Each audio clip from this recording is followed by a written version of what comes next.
Today is Wednesday.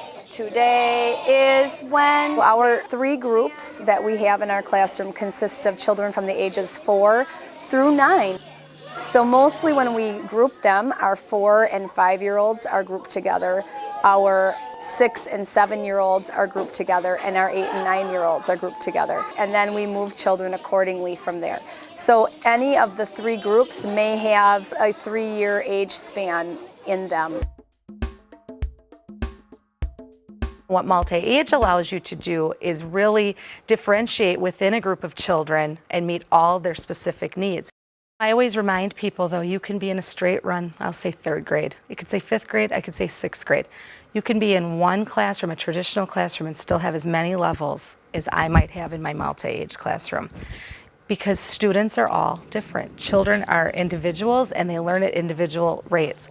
The key component to multi-age is really knowing the developmental levels of students versus the grade level. And you have to really educate yourself as an educator, and families. We have to really work hard to make sure families understand that.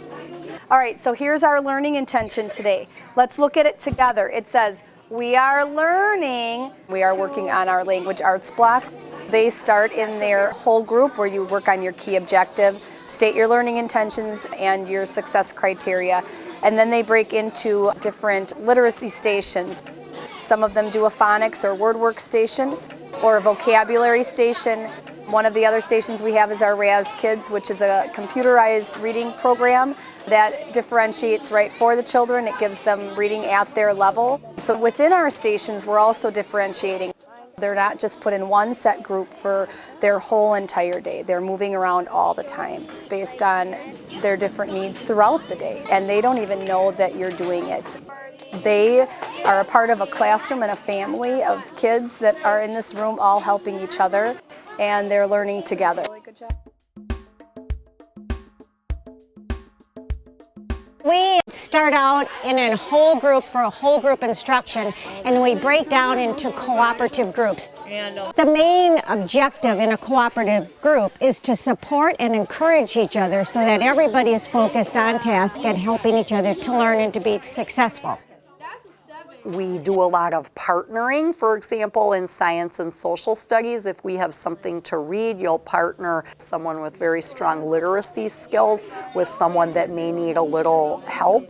Sometimes it's small grouping. You know that some children are going to need a little extra, so while the other kids are going and starting the assignment, you take a small group and do more of a guided assignment with them. When they're at their stations, they're definitely in a heterogeneous group. But when we call them over for support to work right with the teacher, then it's a more homogeneous group depending on whatever skill we're trying to develop at that time or what each group needs. Within each group, we also try to balance different strengths. We try to balance the kids that tend to be your stronger readers, stronger writers, kids that tend to be more creative, artistic.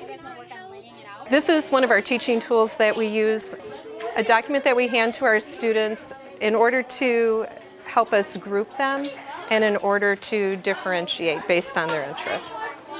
I will group them based on what I know is their different learning styles, and sometimes intentionally put them in a situation where they have to work with someone who is a very different type of learner, because they end up getting so enriched from that experience and they find out that it's rewarding and they can benefit each other. In our multi-age classroom, students are grouped together like they are in the real world.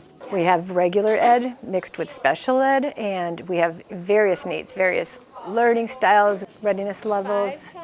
The special ed student is not always the youngest in the classroom. They're not always the student who's behind in the classroom. They are leaders, and it's easier to build on their strengths and have them take those leadership roles and help others, which really helps with their self-esteem.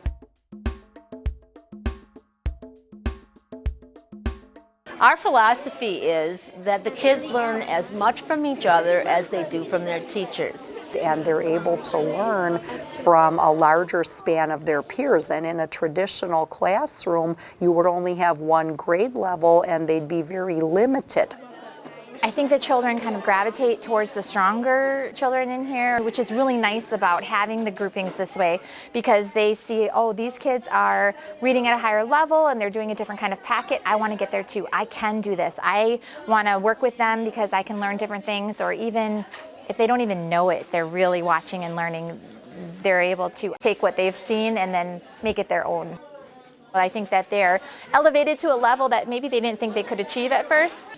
The older students, they're taking like a leadership role. Even though they might not consciously know that they're doing it, like, I'm going to be a leader in here, the things that they do or they say is really, I feel, noticed by the ones who are new in the unit. I always lean on my 6th graders as great leaders. I say, you've been with me for a year, you know what to expect, so please take those 5th graders and help them so they can grow as a human being. So that's the nice part about having multi-age group. We become like a family. The kids, as they get older, really become very protective of the little children. They all become like their big brothers and sisters.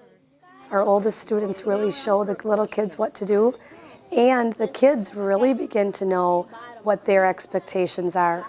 We have 4-year-olds in our class and 5-year-olds who, at the beginning of the year, you'd be teaching them a lot of routines. How do we take our backpack off? How do we get our folder out and things like that? And in a multi-age classroom, you partner them with a 7-year-old, say, and they learn all those routines and they get right into the swing of school and things like that, and you can work more on academics because they want to be like their, older peers in the class, and it just runs really, really smoothly. Every day I'm seeing benefits to the multi-age. You have to stop thinking about the grade level and start thinking about what level are these children at and what do they need. We're giving them every chance they can to really succeed.